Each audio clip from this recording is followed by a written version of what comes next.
All right, here's part 3 of a 3-part interview series I did with the Kathy Baldock. You guys, Kathy is a hero of mine. I love who she is. I love the work she's doing, the courage, the tenacity she's brought to the table of LGBTQ plus theology.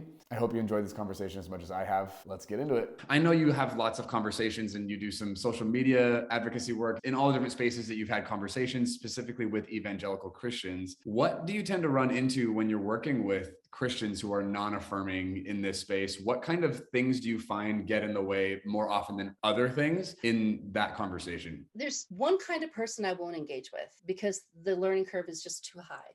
Gay people exist. They are not making a choice to be gay. It is not a rebellion against God. They cannot change their orientation. That was kind of like the 1990s, 1980s, 1990s, 2000s. And then the conversation starts changing. And even like they had to marry heterosexually to invigorate their heterosexual potential. How crazy is that? Yeah, bring another spouse. Let's bring a straight spouse into this equation and like destroy their life 15 years down the road. But today it looks good at the altar when we've got flowers and boutonnieres, right? It looks good today. So that conversation has changed. And now the conversation is we acknowledge that gay people exist, but now we want them to be celibate for the rest of their lives. Okay. So that's kind of goalpost keeps moving. I mean, I don't know who's moving that goalpost. Is it God that keeps moving this goalpost? Like, I wish he would make up his mind and just stay there, but God keeps seeming to change his mind. So this is where we are now. The predominant belief is that gay people just, okay, we get that you're gay, but now you have to be celibate for the rest of your life. So what all of these people are missing. And on my website, I've reviewed over 60. I'm the most prolific reader reviewer of anti-Christian, anti-LGBTQ books. Between like when I finished with the last book, I still wanted to stay productive. Like I didn't want to just like talk about this book. I wanted to keep learning. So I decided, oh, this would be a good project. Just start reading and reviewing these books. And then it became obsessive. Like I would do 2 or 3 in a month. And I do epic reviews. I mean, if you're allowed 5,000 words, I'm at 4,999, but I educate in my reviews. So any book that you think that I should read, yeah, I've probably read it and done an academic review, thoughtful review. I'm never nasty in my reviews. I've read all of these books and what they all, and I think there's only one person that tries to do contextual words, but he does it only in the first century. Every one of these people all have skipped the 2,000 years. Every single one of these ignores all this progress of what we have understood. And they also ignore contextual understanding. There was no such thing as a homosexual. I mean, that is kind of a category when they started recognizing that people had innate different sexual attractions. This thinking starts in Germany in the late 1800s, and they're struggling with it. And the reason it's happening in Germany is because Germany has the most lax censorship laws in the Western world. The rest of the Western world won't even allow these conversations or even these academic medical science books to come into the United States. Like you couldn't have mailed a book like by Havelock Ellis or Magnus Hirschfeld, some of the big sexologists of that turn of the century time. You could not have put that in the mail in the 1920s in the United States. It would have been taken from you. You couldn't have done that in the 1920s in England. It would have been taken from you. Germany is the place where the conversations are happening. And then after the First World War, because the German citizens under Wilhelm had been censored to some degree, censorship was outlawed. Study of sex in Germany booms. There's a guy named Magnus Hirschfeld that opens a sex institute in Berlin and starts collecting records of over 20,000 people, 130 questionnaire. He's getting the information. He's starting to go in other places in the world and speak if they allow him to. But people are starting to see themselves in the literature, see themselves in books by like Richard von Krafft-Ebing, who was writing Psychopathia Sexualis. And he would write a new edition because people would write to him and say, here's my thing. Here's what I do that's not procreative, heterosexual, missionary, penis, vagina stuff. And he starts investigating. And the more he publishes, the more people speak, right? Because they're not speaking. So someone's telling their story, that's me. So people are speaking. The records start getting collected. And then Hitler comes along. Magnus Hirschfeld, he considers him a socialist. He's a Jew, and he's teaching non-German stuff about sex because Hitler wants all sex to be procreative, right? One of the first major book burnings, the book burning that you often see in historical records, is the burning of the Sex Institute. 20 years of records. And anything that has started being collected in the 1860s and 70s, everything's housed there, wiped out, and not duplicated anywhere else in the world because the censorship laws are so high. So all of the progress at the beginning of human sexuality in understanding orientation is gone. And then where it's not gone, they're sneaking it in and it's seen as obscene. The information is not getting around. All kinds of stuff happens culturally and legally, and gay people are just hiding. They're hiding. The military is against them. The legal system is against them. The Christians are, everybody is against them, and they're not coming out of the closet to speak. And it doesn't happen until the 60s. So this huge period of time when it's just about to organically bust, destroyed. And I see that through much of history. It's just about to get there. And someone with power does something, either the positive or negative. And it's a pattern you'll see. And this is all in the next book. Is homosexuality in the Bible? No. What are those sexual behaviors we see? They are lustful, excessive, dominant, abusive, aggressive, using other people's or pleasing myself sexual behaviors. That is what anyone is capable of. Male, female, heterosexual, bisexual, transgender, anyone's capable of that. In the new RSV, this letter causes the team to do a revision, and the revision they do is the first time contractually they can do it, which is 1971. And they change homosexual to sexual pervert. But 4 translations of the Bible, the Living Bible, the New American Standard, the NIV, and which other one? They all had started work as early as the 50s and all based their work on the RSV. So they all carried it and multiplied the word homosexual, homosexualities, homosexuals in 5 other places in the Bible. So the Living Bible is the first one to put it into Leviticus, Deuteronomy, in all of these. It's just inserted.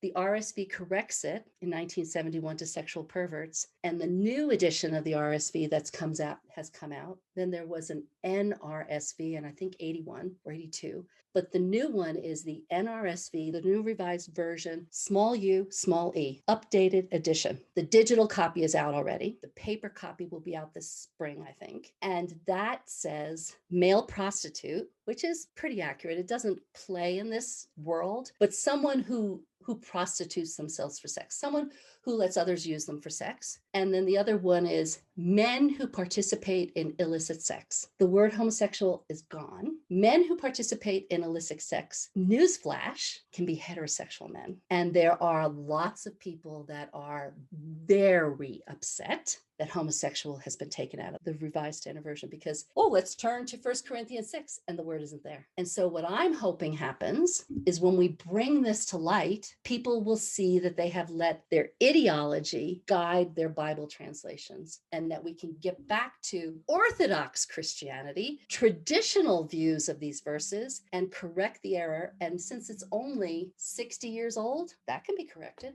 by the hiker bum and the financial planner guy and the pastor up in Canada.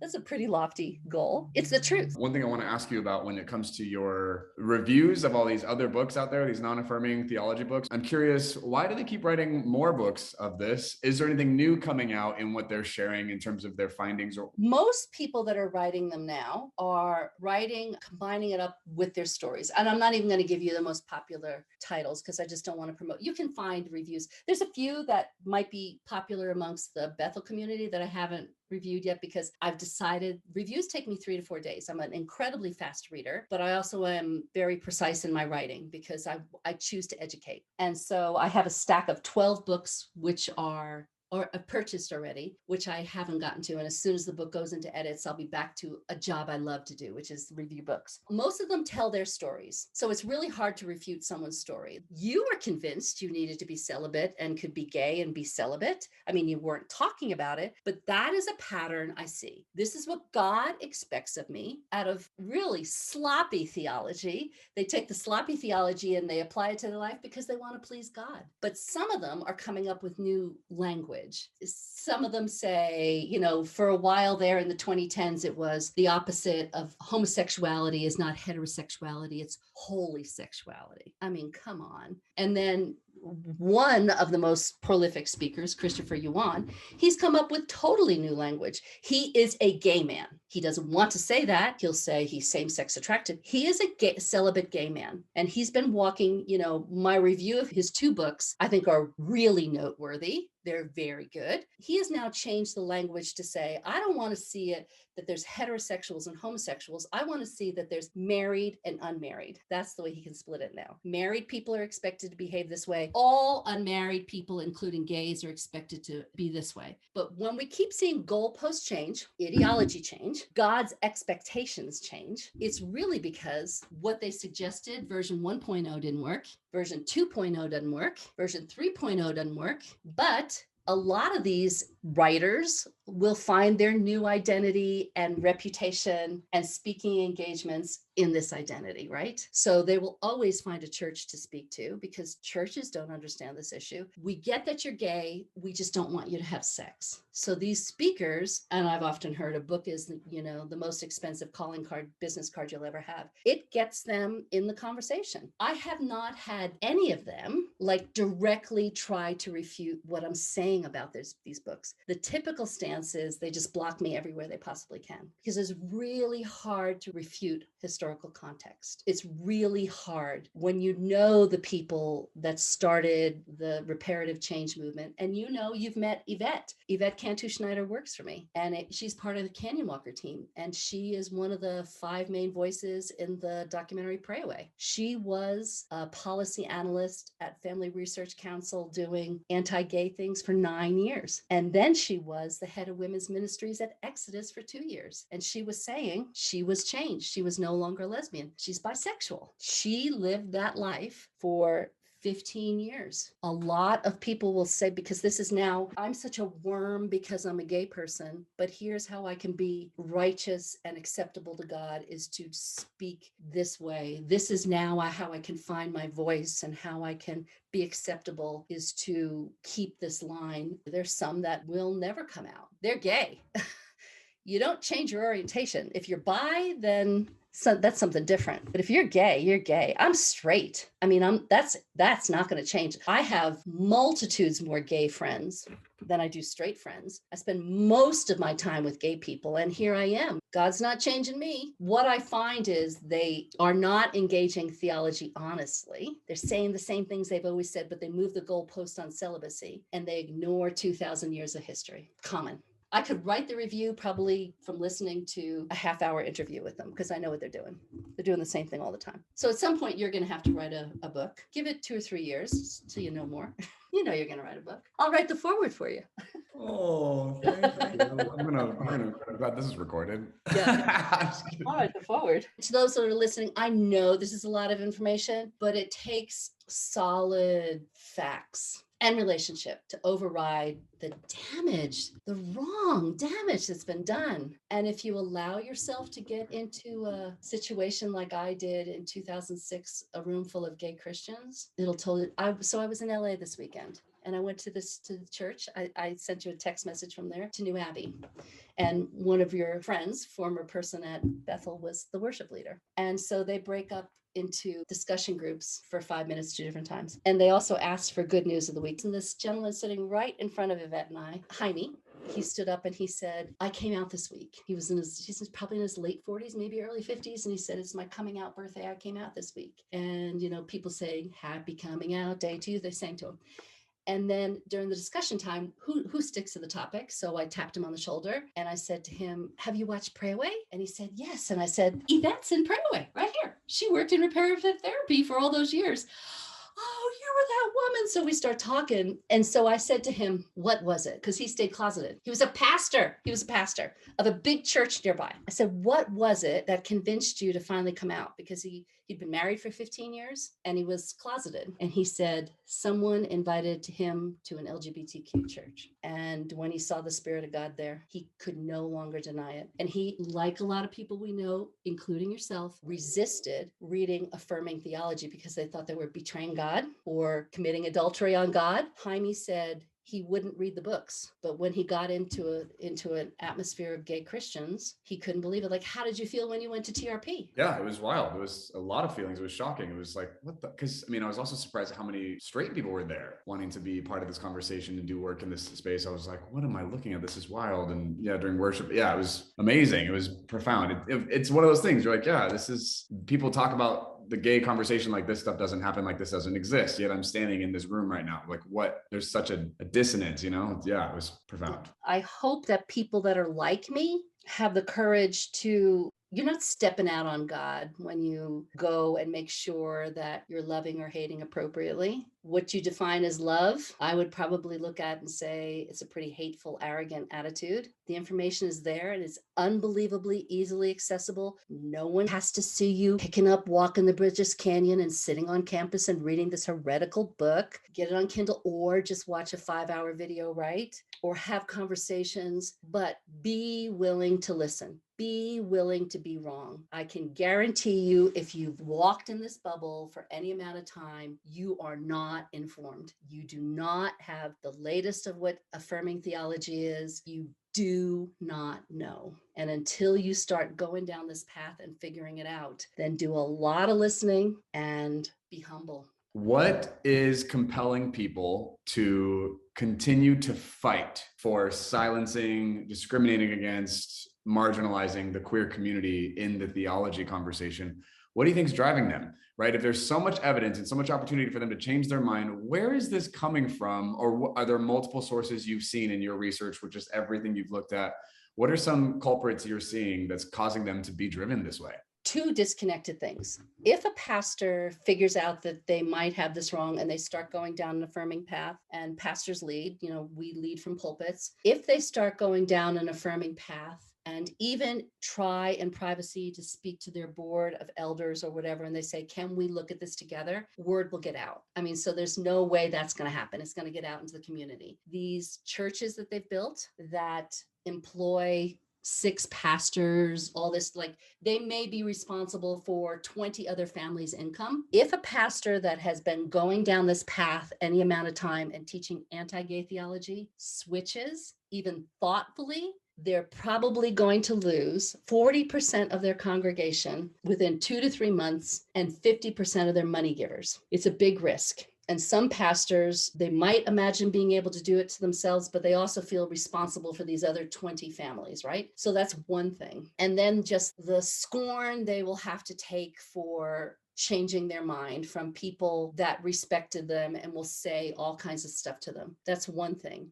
The other piece is we have, since the 1980s, definitely, beginning in the late 1970s, wrapped our theology so tightly with politics, and we live in that tribe. Everyone in our tribe looks and thinks like us. And if we question and step outside of the tribe, we lose, even as straight people, everything. I homeschooled my children. I voted a particular way. I only associated with couples and people in my church. Well, divorce kind of blew everything up for me. But if I had started questioning within that tight environment, I would have been a pariah very quickly. Even as a single woman, I became a pariah very quickly. So is this thing that you're not sure of, that you don't have any affirming theology about, is risking friendships and family and reputation and church and income worth looking at? It is a really hard decision for people to make. And sometimes the only thing that forces people to make this decision, I see the group most willing to make this risk are parents, because they know they love their children. And they know that Matthew was the same good person yesterday when he was straight as he is today when he's gay. People where the risk is sort of equal to the relationship will decide to do this. But the typical person, to risk reputation, church, all of those things for something that they're not sure of yet, is enough to keep you in one place. And like you, Mike, you didn't know there was so much information out there that could help you on this journey. If you're just a person and you don't have all those things, you don't have to invest much energy into cracking the door open to see if there's another way to think about this. And once you crack that door open, to realize You may have made mistakes in your treatment of others in the name of Jesus. Hopefully, that sorrow that you incur will be great enough to drive you forward no matter the price. I mean, we say, oh, I would lay down my life for that person. Yeah, would you watch a 5-hour video? Would you read a 500-page book? Would you have a 2-hour conversation listening to somebody? I mean, no one's asking you to lay your life down. We're just asking you to make sure you're loving like Jesus. And the bigger investment you have in being a professional Christian, the riskier it is. What would you say to the gay audience listening to you? I've been really surprised at how much gay people have liked my work because they're getting information that's giving them strength to say, yeah, what's this about? This all went haywire and such and such. I thought my audience would be predominantly straight. My audience is predominantly gay because gay people haven't been educated on these topics. I want them to learn better, to advocate for their own justice, because once you realize the facts are behind you, that opens your mouth quite a bit. And then the other thing is there is a site, and I think it's gaychurch.org, that will tell you gay affirming churches where you are safe all over the country, all over the world, actually. Get yourself in community, go there and just be amongst believers and all the things you've been worrying about. But just like my new buddy Jaime, as soon as he saw it, that flipped his switch. He is solidly in that church, and people will help each other heal hurts and deal with wounds and rebuild new community. So if you're interested in faith, go to gaychurch.org and find a community. Educate yourself still, because as I said, most LGBTQ people don't know this has happened in history because they've been fed a line that's comfortable too. They think, most people are shocked to know how recently the word homosexual was put in the Bible. The book should be out in November. I just talked to the editor and indexer today, giving them the timeline, saved me a spot. Rocky was down with us in LA this weekend doing some final filming. We both think that we're going to hit next November. There's a different focus on the movie. It's more of the story of finding this and finding David. Someday, Mike, you'll get to meet Reverend David. Please, I want you to link my interview with Reverend David. It's called An Evening with Reverend David. It's at the TRP. If you can get through that hour and not fall in absolute love with this man, you don't have a soul because he is so sweet. This is the man who, when he was 21 years old, God used to challenge an academic group of theologians. The unbelievable thing is he lost track of that letter. He didn't know they kept that letter. And when I found him with the help of my friend Tina Wood, after 11 months of looking for him, I called him on the phone and basically said, did you write a letter to the RSV team 60 years ago? We had a conversation, and 2 hours into the conversation, I finally had to ask him, because I knew when I read that letter, that original letter, a straight person could have never written that letter because there was just too much familiarity with it. Someone in the 1950s couldn't have gotten that. And so I knew he was gay, but it took a long time to find him. First and middle name, P.O. Box. That's a miracle. He was not out at the age of 80 years old. He hadn't come out. And because of this project, writing about him and putting into this movie, he had to come out. He is the most delightful. He's your retired minister that you will, if he invites you for Easter dinner, you will never miss it. Or he is the grandfather you want. He is that delightful. So this combination package of people that want to educate, want to include, we're not hateful people, because Rocky has been has struggled with her sexuality and her faith. Ed certainly has. David stayed closeted. Hey, I admit it. I laid it on the table. I'm the lady that wrote the letter to the New York Times. We've all been there. And now we're coming together to correct the record. So thank you, Mike. Thank you for listening. Oh my gosh. Thank you for sharing all this. Thank you for doing everything you're doing. Are you kidding me? I'm so thankful for the work you guys are doing and the correction that is being made here, and how necessary it is, and how much gets to be prevented from us being able to change the error that's happened for so long now. Like, what a gift, and what a beautiful testament to the nature of God orchestrating these different players to come together and now rise to the occasion and address this. What a cool story, and how crazy to be. And how wonderful that our paths cross, because as I said to you at one point, you've got so much energy and spirit and power and authenticity, but it was not going to rise to the top. It was not going to be everything it could or should be if you were going to stay closeted. How do you ask people to be authentic and live in the spirit and be genuine when you're hiding? Your best years are ahead. We will be sharing stages, but I'll get the 7-hour slot. You'll get the I'll get the real estate on the stage. Yeah. Yeah, totally. That's awesome. All be together. So you're going to do great things in this. And I knew that. It was very brave to come out, but you had to do it. Kathy, what's the best way for people to follow you just currently where your work is being produced? My website, Canyon Walker Connections, but to follow me, I'm on Instagram at Kathy V. Baldock and Canyon Walker Connections. I'm on Twitter, Canyon Walker, Kathy. And if you say you're a friend of Mike and you come to Kathy V. Baldock on Facebook and you want to learn, I will accept your friend request. I don't do random stuff there either. But that is a good place because I keep my interactions solid and high. Nobody can come in and be nasty on my Facebook page. They will be gone. I just don't tolerate that. So I think I have a page that's unbelievably civil. And what you can see there is people interacting with the topic I've done. My biggest following are LGBTQ Christians. And so if you want to know what they're thinking and how thoughtful they are, my page is a good little melting pot. And then when the book is done, I'll go back to podcasts. Okay, great. That's awesome. So you're active on social media and there are certain spaces that are better than others, and that's great. Kathy, thank you so much for taking the time and coming here and sharing all this, your story, your insights, your perspective, your advice. So helpful. You're such a gift to all of us. I'm so glad that you're here and you get to just actively influence our minds and help break stuff off. Thank you for exposing me to your audience. They're different than the normal group that I have, right? I mean, they're more resistant. I'm fine with resistance. I've got the creds on this one. I've done the work.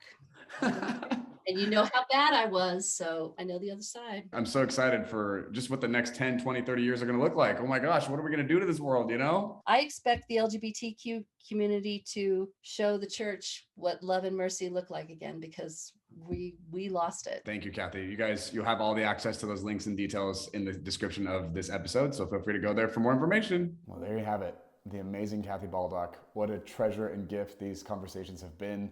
If you want to check out information about Kathy or her work or the YouTube videos out there of her, you can check out all that with the links below this episode. Listen, Kathy doesn't know that I want to do this, but if you would be interested in coming to an event in Nashville where Kathy will do the live teaching that she does, just taking us through her whole work of the journey she was on and the things she discovered about culture and society and politics and religion, all culminating in pigeonholing gay people and using them as a scapegoat. If you would be interested in attending a live training with Kathy here in Nashville about something like that, would you comment on this video? I'd love to just get a petition going of us just voting like, Kathy, come out and do this with us. Let's see if we can convince her to do it. And then if you're new to NUMA or you don't really know what's going on over here and you're interested in the opportunities or resources that are available, you can actually sign up for a discovery call and someone from my team will do a Zoom call or like DM you on Instagram or whatever and talk to you individually about what you're looking for, how we can help you, ways you can get plugged in. So if that's something you're interested in, you can find a link below this episode to sign up for a discovery call. It's worth a shot. Check it out. We've got a lot of great stuff going on over here. Thank you guys so much for watching. We'll see you next time.